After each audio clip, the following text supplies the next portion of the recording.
السلام علیکم، میں ہوں سلیم جھمٹ اور آپ دیکھ رہے ہیں میرا YouTube channel the facts finder. آج کی میری ویڈیو کا موضوع ہے آزادی پاکستان اور باجے کی اہمیت۔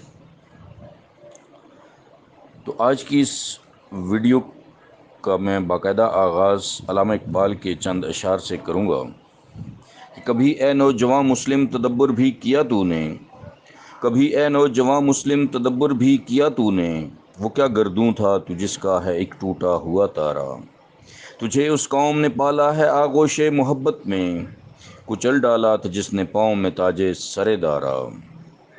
جی ہاں، میں نے تو جو کتابیں پڑھی ہیں ان میں نے یہ لکھا پایا کہ 14 اگست کا دن تجدید عہد کا دن ہے۔ یہ وہ تاریخ ساز دن ہے جب ہم نے ہندو سامراج اور فرنگی استعمار سے نجات حاصل کی۔ اس دن دنیا کے نقشے پر ایک ایسی اسلامی اور نظریاتی ریاست وجود میں آئی جس کا خواب ہمارے عظیم قومی شاعر اور مفکر اسلام حضرت علامہ اقبال نے دیکھا تھا۔ ہر آنے والا 14 اگست کا سورج ہمیں یہ باور کرانے کی کوشش کرتا ہے کہ 75 سال قبل مسلمانوں کے دل سے رقم ہونے والی داستان اپنی تمام تر سچائیوں اور عظمتوں سمیت آج بھی دنیا کے نقشے پر موجود ہے۔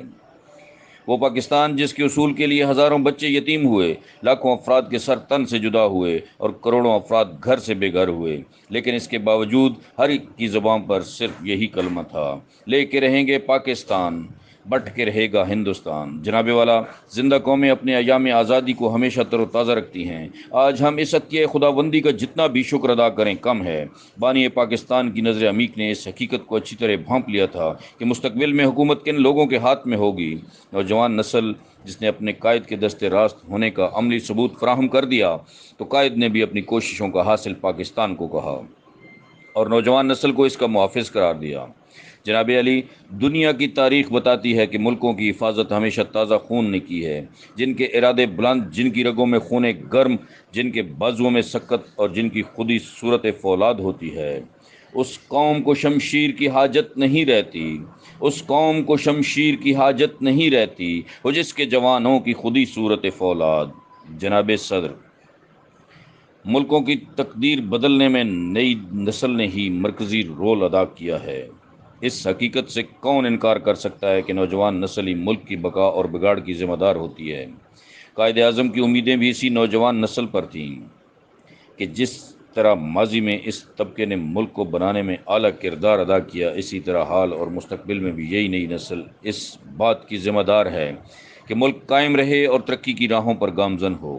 قائد اعظم کو بھی اسی نوجوان نسل سے بڑی توقعات وابستہ تھیں۔ وہ جانتے تھے کہ ملک کی استحکام اور اس کے روشن مستقبل کے لیے وہ ہمیشہ سینہ سپر رہے گی، اور علامہ اقبال کو بھی ایسے ہی بلند ہمت اور عالی ظرف نوجوانوں سے محبت تھی۔ آپ فرماتے تھے، محبت مجھے ان جوانوں سے ہے، محبت مجھے ان جوانوں سے ہے، ستاروں پہ جو ڈالتے ہیں کمند۔ حقیقت یہ ہے کہ قائد اعظم نے ہمیں ایک امانت سونپی ہے اور اس امانت کی حفاظت صرف اور صرف نوجوان نسل پر ہی عائد ہوتی ہے۔ آپ نے فرمایا، میرے طالب علم دوستو، تم قوم کے معمار بنو، دوسروں کے اعلی کار نہ بنو۔ اور کہیں ہندوستان کے تمام مسلمانوں سے کچھ یوں فرماتے ہیں، نہ سمجھو گے تو مٹ جاؤ گے اے ہندوستان والو، نہ سمجھو گے تو مٹ جاؤ گے اے ہندوستان والو، تمہاری داستان تک بھی نہ ہوگی داستانوں میں۔ جناب علی، اگر کانگریس کے پاس گاندھی جیسا مکار سیاستدان تھا تو ہمارے پاس گاندھی کی ہر بات اور ہر مکاری کا دندان شکن جواب دینے کے لیے محمد علی جناب موجود تھے۔ مجھے افسوس سے کہنا پڑتا ہے کہ ہمارے درمیان آج بھی ایسی کالی بھیڑیں اور گندے انڈے موجود ہیں جو آپ کی ذات کو آئے دن نشانہ بنائے رہتے ہیں۔ ایک ایسے شخص جو اس میں بامسمہ تھے، ایک ایسے بطل و حریت جو مہد سے لاحد تک اور گود سے گور تک اپنے موقف پر چٹان کی طرح ڈٹے رہے، ایک ایسے عظیم مدبر اور پرخلوص سیاستدان جن کے سامنے گاندھی، نہرو، تارا سنگھ، ماؤنٹ بیٹن کو سر تسلیم خم کرنا پڑا، ایک ایسے اصول پرست جنہوں نے زندگی بھر اصولوں کا سودا نہ کیا، سر کٹانا تو جانتے تھے مگر جھکانا نہیں، اور انتھک محنت سے ہمارے لیے علادہ وطن پاکستان بنایا۔ انگریزوں، سکھوں اور ہندوؤں نے ایڑی چوٹی کا زور لگایا مگر قائد اعظم محمد علی جناح ان کے سامنے سیسا پلائی ہوئی دیوار ثابت ہوئے، اور بالآخر 14 اگست 1947 کو پاکستان حاصل کر کے ہی دم لیا اور علامہ اقبال کو یہ ثابت کر دکھایا کہ پاکستان جس میں پے سے پنجاب، الف سے آزاد قبائل یعنی صوبہ کے پی کے، کاف سے کشمیر، سین سے سندھ اور تان سے بلوچستان بنتا ہے، جبکہ کشمیر کے بغیر اصل لفظ پاکستان نہیں بلکہ پاکستان بنتا ہے۔ ہمیں پاکستان کو مکمل بنانے کے لیے کشمیر کی ضرورت ہے، مگر 75 سال کا طویل عرصہ گزرنے کے باوجود ہم اندھیروں میں ٹھٹک رہے ہیں۔ آج ہر کسی کو آپا دھاپی کی پڑی ہوئی ہے اور ملکی مفاد سے زیادہ اپنے ذاتی مفاد کو ترجیح دی جاتی ہے۔ آج بے پردگی کی لعنت سے خواتین نے گھروں کو چھوڑا، بچے آیاؤں کے سپرد ہوئے اور خالد و طارق کو جنم دینے والی مائیں رخصت ہوئیں۔ یاد رکھو، ہر تراش و خراش کے بعد ہی کوئی نور بنتا ہے۔ جناب والا، جب کوئی قوم قوت استقامت سے محروم ہو جاتی ہے، جب وہ اپنے ماضی سے بے خبر، حال سے بیگانہ اور مستقبل سے غافل رہنے لگے، اور جب اس کی قوت کار ادیب کے پردوں میں منہ چھپا کر سستی اور کاہلی کا روپ دھار لیتی ہے، تو اقبال بڑے دکھ سے کہتے ہیں: افسوس صد افسوس کہ شاہین نہ بنا تو، افسوس صد افسوس کہ شاہین نہ بنا تو، دیکھے نہ تیری آنکھ نے فطرت کے اشارات، تقدیر کے قاضی کا یہ فتویٰ ہے ازل سے، ہے جرم فیضی کی سزا مرگ فضا جاری سے۔ حضرت علامہ اقبال کی یہ دی ہوئی اردو تھی۔ مسلمان نوجوان اپنے آپ کو طوی سے قوی تر بنائیں کہ مثل خام کندن اور گنشک سرمایہ و شاہین بن جائے۔ لیکن یہ سب تب ہی ممکن ہے جب ہم اپنے اندر شاہین صفات پیدا کریں اور کلام اقبال کو سمجھنے کے ساتھ ساتھ اس پر عمل پیرا بھی ہوں۔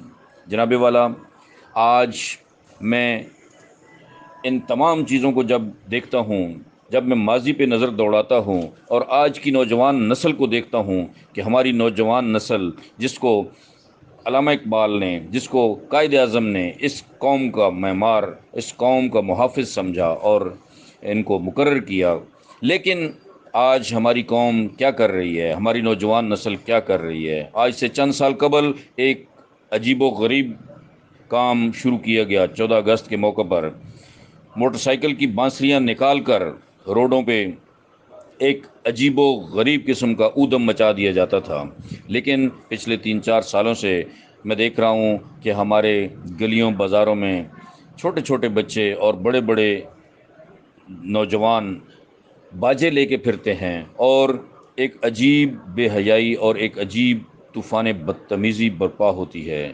تو میں تمام ارباب اختیار سے یہ گزارش کرنا چاہتا ہوں اور تمام ذی شعور لوگوں سے یہ اپیل کرتا ہوں کہ اس بے پناہ بدتمیز قسم کی مہم سے، جو کہ ہمارے خلاف، ہمارے ملک کے خلاف، ہماری آزادی کے خلاف، ہمارے شعور کے خلاف، ہماری عقل کے خلاف چلائی گئی ہے، اس کو ختم کرنے کے لیے، اس کو روکنے کے لیے ہم تمام لوگ اپنا اپنا کردار ادا کریں، اور اس میں سب سے ضروری جو چیز ہے وہ یہ ہے کہ ہم اس کا جو کنٹرول ہے وہ اپنے گھروں سے کریں۔ اپنے بچوں کو باجا لے کے دینے کے بجائے کوئی ایسی چیز لے کے دیں جس کے بارے میں ہم ان کو سمجھا سکیں کہ یہ پازیٹیو چیز ہے، یہ پلس چیز ہے، اس کو آپ استعمال کریں۔ مثال کے طور پہ ان کو ایک پودا لے کر دے دیں کہ وہ گھر میں لگا دیں، کسی ایسی جگہ پہ لگا دیں جہاں پہ اس سے لوگ آئندہ مستفید ہوں۔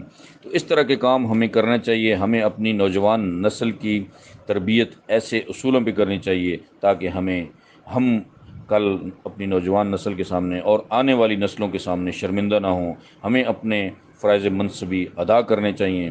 میں اپیل کرتا ہوں سوشل میڈیا کو استعمال کرنے والے لوگوں سے اور پرنٹ میڈیا سے، الیکٹرانک میڈیا سے اپیل کرتا ہوں کہ یہ جو طوفان بدتمیزی 14 اگست کی رات کو مچایا جاتا ہے گلیوں بازاروں میں، اس کے خلاف مہم چلائیں، اور یہ ایک انڈسٹری کی صورت اختیار کر چکا ہے۔ آپ بازاروں میں جا کے دیکھیں، 2-2 2.5 فٹ کے بڑے بڑے باجے جناب روڈ پہ آ چکے ہیں، اور فٹ پاتھ پہ لوگ بیچ رہے ہیں اور خریدنے والے خریدتے جا رہے ہیں، اور ایک طوفان بدتمیزی ہوتا ہے، عجیب منظر ہوتا ہے 14 اگست کی رات کو۔ تو میں جناب تمام حلقوں سے اپیل کرتا ہوں کہ اس کے خلاف اپنی بساط کے مطابق آواز اٹھائیں۔